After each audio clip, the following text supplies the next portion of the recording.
श्री गुरुदेव दत्त. श्री गुरुचरित्र अध्याय 11. श्री गुरु नरहरीच बालचरित्र लीलावर्णन.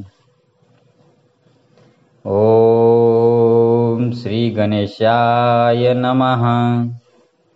श्री सरस्वते नमः. श्री गुरुभ्यो नमः. श्री कुलदेवताये नमः.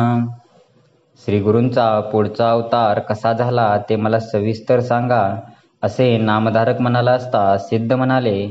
श्रीपाद अवतारात मतिमंद ब्राह्मण गुरुकृपेने विद्वान झाला, ही कथा मी तुला पूर्वी 8व्या अध्यायामध्ये सांगितले. श्रीपादांनी त्या मुलाच्या आईला शनी प्रदोषाच्या दिवशी शिवपूजन करण्यास सांगितले. त्यानुसार तिने ते व्रत आयुष्यभर केले. काही दिवसांनी तिला मृत्यू आला. त्यानंतर ती कारंजा गावात, म्हणजेच आजचे लाड कारंजा, वाजसनीय शाखेच्या एका ब्राह्मणाची कन्या म्हणून जन्मास आली. तिच्या आईवडिलांनी तिचे चांगल्या प्रकारे पालन पोषण केले. तिचे नाव अंबाभवानी असे ठेवण्यात आले. ती उपवर झाली असता त्या गावातील शिवभक्त माधव नावाच्या ब्राह्मणाशी तिचा विवाह झाला. अंबा आणि माधव दोघेही भगवान शंकराची मोठी भक्ती करीत असत. ते दोघेही नित्यनेमाने प्रदोषसमयी शिवपूजन करीत असत. शनिवारी आणि त्रयोदशीला विशेष प्रकारे यथासांग शिवपूजा करीत असत. आपल्याला श्री दत्तात्रेयांसारखा पुत्र व्हावा अशी त्यांची इच्छा होती. काही दिवसांनी अंबाभवानीला पुत्र झाला. सर्वांना अतिशय आनंद झाला. अत्यंत तेजस्वी होता. तो जन्माला येताच ओंकाराचा उच्चार करू लागला. ते पाहून लोकांना आश्चर्य वाटले. विद्वान ज्योतिषांनी त्याचे नाव जातक वर्तवले. ज्योतिषी म्हणाले, हा अवतारी पुरुष आहे, सर्वांचा गुरु होईल. याच्या शब्दांना मोठी प्रतिष्ठा प्राप्त होईल. हा लोकांच्या इच्छा पुरविणारा चिंतामणी होईल. अष्टसिद्धी नवनिधींचा हा स्वामी त्रैलोक्यात वंदनीय पूजनीय होईल. याच्या केवळ दर्शनाने महापातकी लोक पावन होतील. याचे केवळ स्मरण केले असता दुःख दारिद्र्य नाहीसे होईल. हा इच्छा पूर्ण करील, मात्र हा विवाह करणार नाही. हा संन्यासी होईल. तुम्ही दोघे मोठे भाग्यवान पुण्यवान आहात, म्हणूनच तुम्हाला हा पुत्र लाभला. याचा नीट सांभाळ करा. याच्या इच्छेविरुद्ध जाऊ नका. ब्राह्मण ज्योतिषाने त्या मुलाला मोठ्या भक्तिभावाने नमस्कार केला. ज्योतिषाने वर्तवलेले ऐकून आंबा आणि माधव यांना अतिशय आनंद झाला. त्यांनी ज्योतिषाला सन्मानपूर्वक वस्त्रालंकार दिले.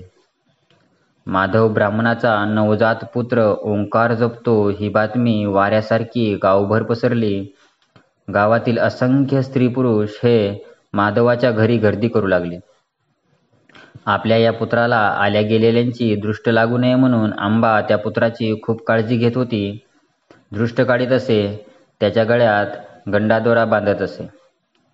अहो, केवळ लोकाधारासाठी ज्या परमात्म्याचे अवतार धारण केला त्याला दृष्ट काय लागणार, पण आईची ती काळजी घेणारच. मुलगा 10 दिवसांचा झाल्यावर त्याचे मोठ्या थाटात बारसे करण्यात आले.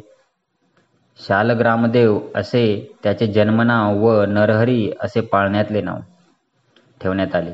नरहरी दिसामाजी वाढू लागला, पण तो ओंकाराशिवाय काहीच बोलत नसे.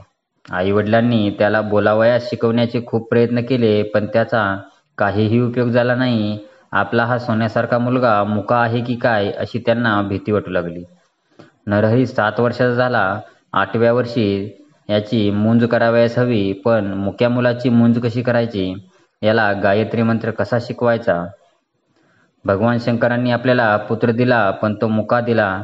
या विचाराने दुःखी झालेली अंबाभवानी रडू लागली. नरहरी आपल्या आईचे दुःख ओळखले. मग त्याने घरातली एक लोखंडी पहार हाती घेतली. त्याच क्षणी ती पहार सोन्याची झाली. मग नरहरीने लोखंडी वस्तूंना हात लावला. त्या सगळ्या वस्तू सोन्याच्या झाल्या. तो चमत्कार पाहून नरहरीच्या आई वडिलांना मोठे आश्चर्य वाटले. ते त्याला जवळ घेऊन म्हणाले, बाळा, महात्मा आहेस, तू प्रत्यक्ष परमेश्वर आहेस, पण तू बोलत का नाहीस? तुझे बोबडे बोल ऐकण्याची आमची फार इच्छा आहे, तू आमची इच्छा पूर्ण कर. नरहरी हसला. त्याने शेंडी, जानवे, मेखला यांच्या खुणा करून तुम्ही माझी मुंज करा म्हणजे मी बोलेन असे खुणेने सुचवले. त्यामुळे त्याच्या आई वडिलांना अतिशय आनंद झाला. त्यांनी नरहरीची मुंज करायचे ठरवले. मग एका शुभमुहूर्ताला नरहरीची मुंज केली. माधवाने त्या निमित्ताने खूप दानधर्म केला. भोजन, दक्षिणा, मानपान यासाठी भरपूर खर्च केला. ते पाहून काही टवाळखोर लोक म्हणाले, माधवाने इतका खर्च कशासाठी केला? मुलाची मोठ्या थाटात मुंज केली, पण तो गायत्री मंत्र कसा शिकणार? या मुक्याला संध्या कोण शिकवणार आणि नंतर हा वेदाभ्यास तरी कसा करणार? दुसरे टवाळखोर म्हणाले, काही का असेना, या निमित्ताने आपल्याला भोजन मिळाले, दक्षिणा मिळाली. हा मुलगा शिको नाहीतर न शिको. नरहरींची मुंज यथासांग पार पडली. माधवाने नरहरीला गायत्री मंत्राचा उपदेश केला आणि काय आश्चर्य! नरहरीने गायत्री मंत्राचा स्पष्ट उच्चार केला. गायत्री मानतच दीक्षाविधी पूर्ण झाल्यावर नरहरींची माता भिक्षा घेऊन आली. मातेने पहिले भिक्षा घालताच नरहरी खणखणीत स्वरात ऋग्वेद म्हणू लागला. दुसरी भिक्षा घालताच यजुर्वेद आणि तिसरी भिक्षा घालताच सामवेद म्हणून लागला. 7 वर्षाचा मुलगा सगळे वेद अस्खलित म्हणतो आहे हे ऐकून सर्व लोकांना आश्चर्य झाले. ते म्हणू लागले, अहो, हा मुलगा प्रत्यक्ष श्रीगुरु दत्तात्रेयांचा अवतार दिसतो. सगळे लोक नरहरींचा जय जयकार करू लागले. त्याच्या चरणांना वंदन करू लागले. हा मुलगा मनुष्य रूपातील परमेश्वराचा अवतार आहे याची सर्वांना खात्री पटली. आपल्या मुलाचे कौतुक पाहून माधव आणि आंबा आनंदाच्या डोही डुबू लागले. मग नरहरी आपल्या आईवडिलांचा पाया पडून म्हणाला, मी आता तीर्थयात्रेला जातो. मी संन्यास घेणार आहे. मला परवानगी द्या. मग तो आईला म्हणाला, माते, तू मला भिक्षा मागण्याची आज्ञा केली आहेस. मी आता घरोघरी भिक्षा मागत तीर्थयात्रा करेन. नरहरीचे शब्द ऐकून आंबा रडू लागली. ती म्हणाली, माझी शिवपूजा फळास आली म्हणून तर तुझ्यासारखा तेजस्वी पुत्र मिळाला. तू आमचा सांभाळ करशील अशी आम्हाला आशा होती. आता तू गेलास तर आम्हाला कोण आधार देणार? असे दुःखाने बोलत असतानाच ती बेशुद्ध पडली. नरहरीने तिला सावध केले.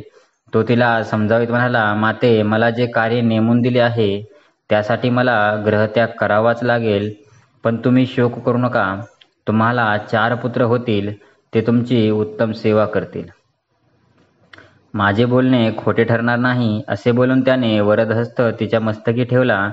त्याच क्षणी तिला पूर्वजन्माचे स्मरण झाले. तिला हेही कळले की आपला नरहरी म्हणजे श्रीपाद श्रीवल्लभ. नरहरी तिला म्हणाला, माते, मी तुला हे गतजन्मीचे ज्ञान जाणीवपूर्वक दिले आहे. हे गुप्त ठेव. मी संन्यासी आहे. संसारापासून अलिप्त आहे. आता मी तीर्थयात्रा करीत फिरणार आहे. मला निरोप दे. नरहरीने इतके सांगितले तरी सुद्धा आंबा त्याला म्हणाली, नरहरी, आता तू गेलास की मला कधीही दिसणार नाहीस. तुझ्याशिवाय मी जिवंत कशी राहू? इतक्या लहानपणी संन्यास घेण्याची काय आवश्यकता? धर्मशास्त्रानुसार मनुष्याने 4 आश्रम क्रमाक्रमाने आचरावे. ब्रह्मचर्याश्रम वेदपठण करावे. मग गृहस्थाश्रम स्वीकारावा. सर्व इंद्रिये तृप्त करावीत. यज्ञादी कर्मे करावीत. मग तपाचरणास जाऊन शेवटी संन्यास घ्यावा. सिद्धयोगी नामधारकाला म्हणाले, नरहरीने मातेला जे तत्वज्ञान सांगितले तेच मी तुला सांगणार आहे. ते ऐक. अशा रीतीने श्री गुरुचरित्रामृतातील श्री गुरु नरहरींचे बालचरित्र लीलावर्णन नावाचा अध्याय 11वा समाप्त. श्री गुरु दत्तात्रेय अर्पणमस्तु. श्री गुरु